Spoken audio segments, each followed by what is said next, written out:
Bismillah, alhamdulillah, wassalatu wassalamu ala rasulillah, assalamu alaikum, and welcome all viewers. So this discussion about police brutality, police killing people, the injustice that seems to prevail amongst law enforcement in the United States. This is a conversation that's been going on for decades now. Today we have all kinds of new technology. We got body cams on the police officers. We have smartphones so people can record situations when police do things in public.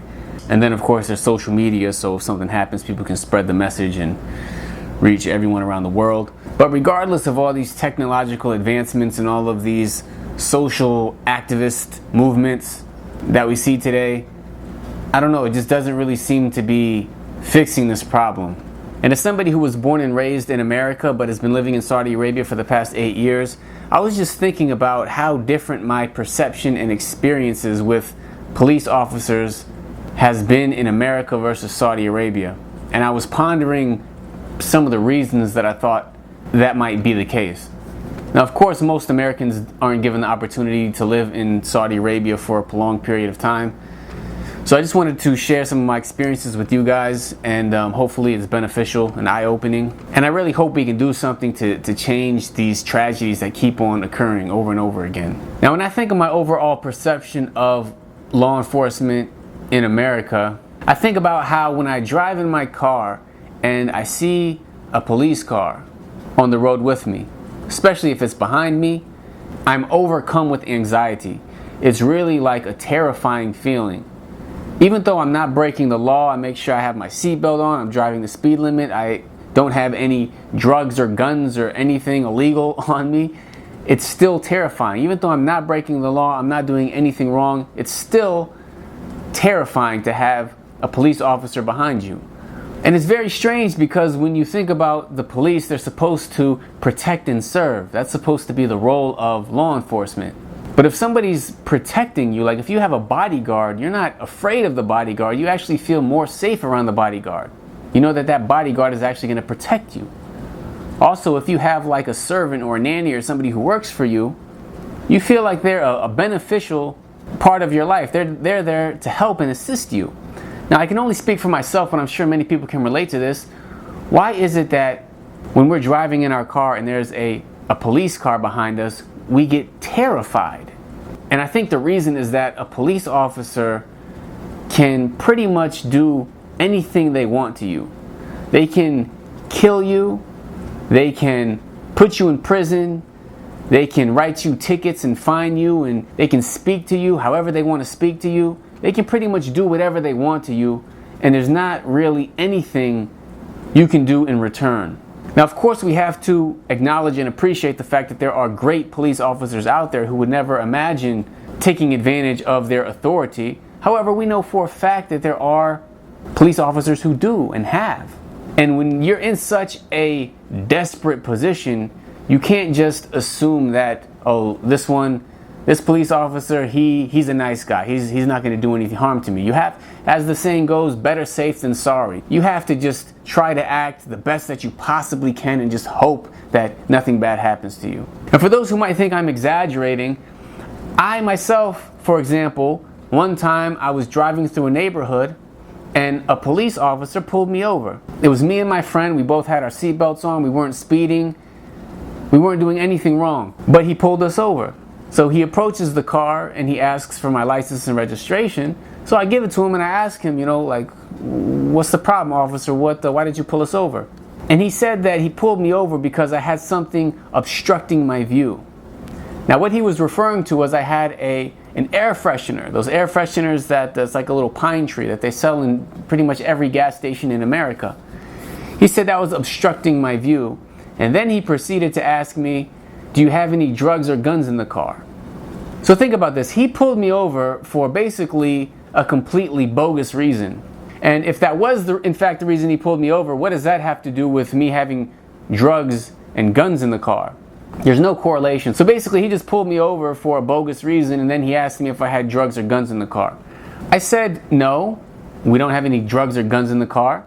And he asked, well, what are we doing? And it just so turns out that me and my friend, we were going to volunteer at an elementary school. It was recess, we were going there to play with the kids.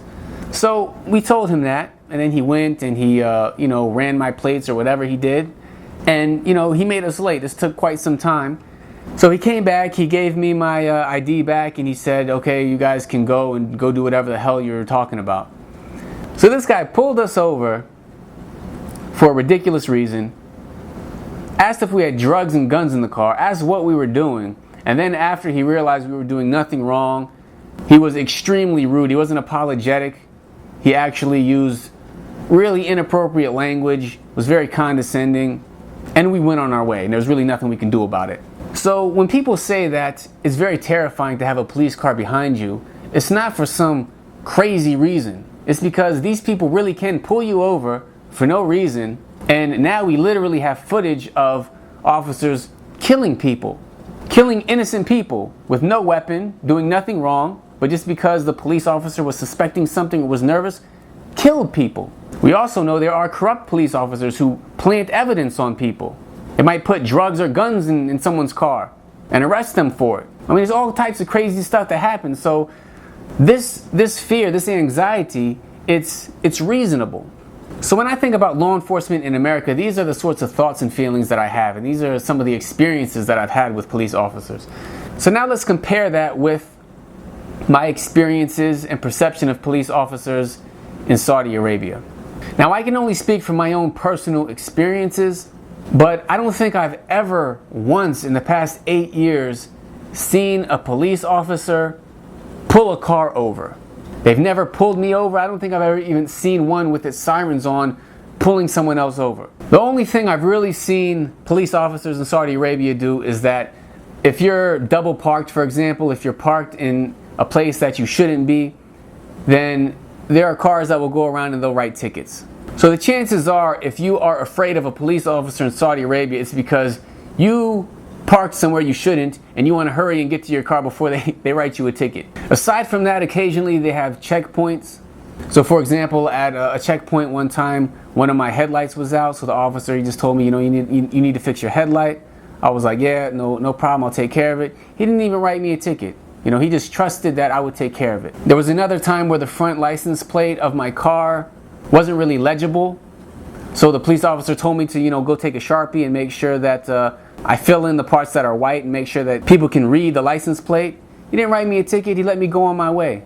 The entire vibe of when I see a police officer, my experiences, seeing them around, interacting with them, there's none of that anxiety that I feel in America. There's none of that fear that they're going to hurt me or that they're out to get me. And I find that so interesting because America is so big on the concept of freedom. And I know a lot of political pundits and people, they'll try to use Saudi Arabia as an example of a country that doesn't have such freedoms. But when I go out in my car in America, I feel unsafe.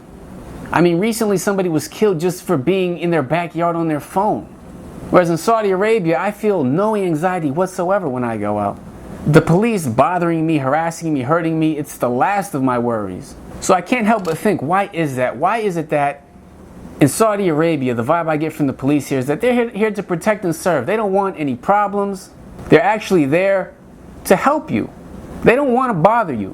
Whereas in America, the vibe is, it's like these people, they really actively on the offense want to go out and they want to find criminals. They want to catch you doing something bad.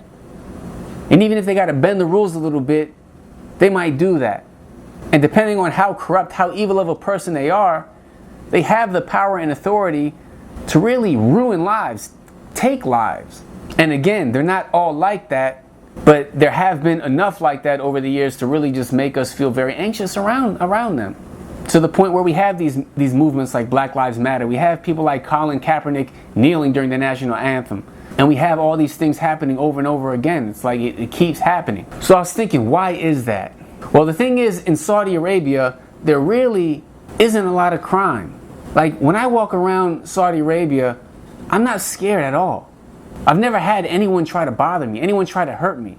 On the contrary, you walk by people, you say, Assalamu alaikum. You say, peace be upon you. You're saying peace to people, letting them know I'm not a threat to you. Whereas in America, I've been with my friends just walking around the neighborhood where people have tried to jump us, to rob us, Driving through the neighborhood, the police will pull you over, ask you if you have drugs and guns in the car. And it's like, why is that? Well, another thing about Saudi Arabia is that there's not really any drugs in Saudi Arabia. I mean, in America, you know there are certain areas they got drugs. They got drug dealers, they got guns, they got gangs. It's like it's well known. Everybody knows it. In Saudi Arabia, you don't have that. You don't have these gang areas where people go and they buy drugs and they sell drugs. Also, alcohol. In America, you need police on the streets because people will drive around drunk. They'll swerve. They'll drive on the wrong side of the road because drinking alcohol is legal. Alcohol is a huge reason for a lot of the problems in America. Whereas in Saudi Arabia, there isn't alcohol. You don't have to worry about people driving around drunk. You don't have to worry about people going to bars and fighting and all types of craziness happening, domestic violence because people are drunk and out of their mind. Another thing, we know that if we look at the statistics, a lot of people who end up being incarcerated for criminal activity, a disproportionate amount of them come from broken homes, from single parent households. Whereas in Saudi Arabia, they don't have this promiscuous culture where people just go and sleep around and women have babies out of wedlock and the dad doesn't stay around. There's a much stronger foundation when it comes to family. In fact, I remember being at the airport when I was first flying to Saudi Arabia. And there was a guy on our flight who was from Saudi Arabia, but he was in America studying and earning like his master's degree at one of the universities. So he was asked like, oh, so you've been here studying, well, you know, what do you think? Are you sad to be leaving America and going back to Saudi Arabia? And it was so interesting because he said, you know what, I'm grateful for my time in America, but I've had enough, I'm ready to go back because America does not have that family unity that they have in a place like Saudi Arabia. A very big part of American culture is just sort of like going out doing your own thing. Once you're 18, you're out of the house. I mean, how often do children like visit their parents and call home and these sorts of things? Whereas I know here in Saudi Arabia, for example, I know that I have a good friend who's he works in the administration at the university that I study, and part of his everyday schedule is visiting his parents. Every day he goes to work, he takes care of his family, and he always makes time to go visit his parents, see if they need anything, just spend time with them. Now, having those sorts of values where you don't have these broken homes, these children growing up without a strong family structure. You don't have people drinking alcohol, doing drugs, selling drugs. You don't have this gang culture, these criminals with guns and things like that. You don't have so much crime and you don't need so much law enforcement. Whereas in America, we have all of these problems, so we need law enforcement. And it's such a difficult job. It's so difficult to differentiate the criminals from people who aren't criminals. And I mean, there's so much stress. And plus, I mean, sometimes when you're in a society that allows police officers to have so much power and it's a common thing for them to pull you over and to ask you questions and to arrest you, it's a lot easier for them to get away with things. Whereas in a place like Saudi Arabia, they're not here to bother you. So, I mean, I'm just sharing some of my thoughts. This isn't meant to just say, oh, Saudi Arabia is great and America is bad. It's just I'm honestly wondering, like, where do these differences come from? And I think it just has to do with certain values. And it's not that in America we even need to like establish these laws, but if we really want to make change, we really want to improve our society, then we can just implement some of these values that have worked in a place like Saudi and implement them in a place like America. Try to have a stronger family structure, not live in this promiscuous society where everyone is just sleeping around, having kids and not having like a strong family foundation. Not drink alcohol, not do drugs, not promote drugs and gang culture in pop culture. If we could fix some of these problems as a society ourselves by changing our values, then perhaps we wouldn't need law enforcement. Perhaps they wouldn't have so much power over us. I don't know, these are just some of my thoughts, but something definitely needs to change. I feel like Muslims in particular, we need to play our part in society to try to make a positive change, to have a positive impact. Thank you for watching. Please let me know what you think in the comments. Jazakumullahu khairan wa salamu alaikum wa rahmatullahi wa barakatuh.